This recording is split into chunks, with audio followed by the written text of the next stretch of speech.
নমস্কার বন্ধুরা, আমি Priyanka. Welcome back to my channel. বন্ধুরা, আজকে আমি বানিয়ে দেখাবো থানকুনি পাতার রেসিপি। বর্ষার দিনে থানকুনি পাতা এইভাবে বানিয়ে ফেলুন। আর থানকুনি পাতা খাওয়া খুবই ভালো স্বাস্থ্যের দিক থেকে, বিশেষ করে পেটের সমস্যা যারা ভুগছেন, পেটের সমস্যায় যারা আমেশা বা বিভিন্ন গ্যাস্ট্রিকের সমস্যায় ভুগছেন, তাদের জন্য কিন্তু ভীষণ ভালো একটা উপকারী রেসিপি বলতে পারেন এই থানকুনি পাতা। তাছাড়া high pressure, blood pressure, cholesterol কমাতে সাহায্য করে।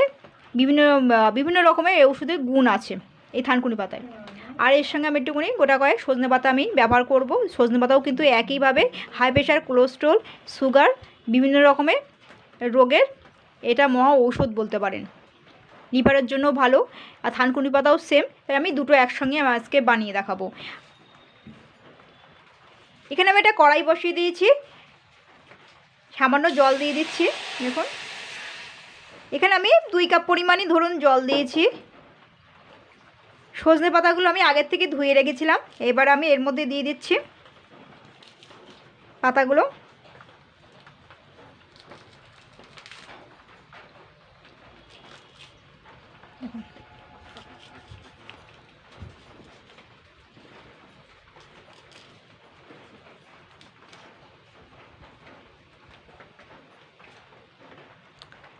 আর এখানে ধুয়ে রাখা থানকুনি পাতাগুলোও দিয়ে দিচ্ছি। খারাপ পাতাগুলো একটুকুনি বেছে বেছে রাখবেন, সেগুলো বাদ দিয়ে দেবেন। খারাপ পাতাগুলো একদমই দেবেন না, পচা পাতা। আর ভালো করে বর্ষার সময় তো ভালো করে ধুয়ে নেবেন।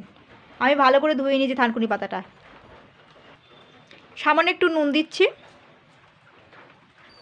সামান্য একটু চিনি দিচ্ছি। আমি হলুদ গুঁড়ো ব্যবহার করব না।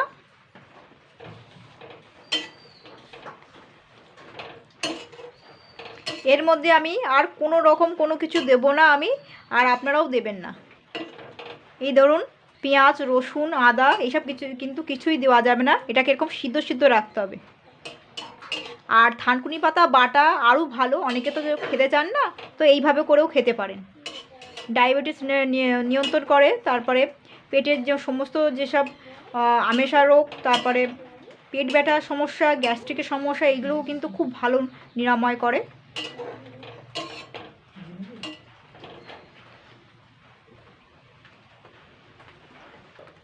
দেখুন বন্ধুরা, এই থানকুনি পাতা আর এই সজনে পাতাটা হয়ে গেছে, এরকম সিদ্ধই রাখতে হবে।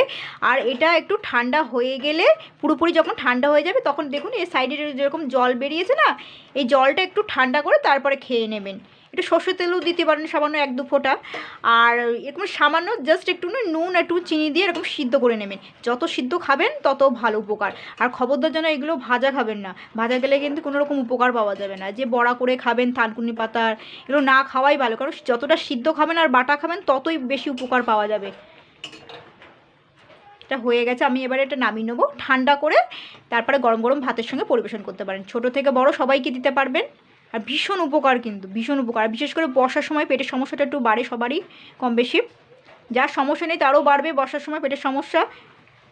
তো এইটা এইভাবে খাওয়াবেন, একদম পুরো সিদ্ধ সিদ্ধ খাওয়াতে হবে।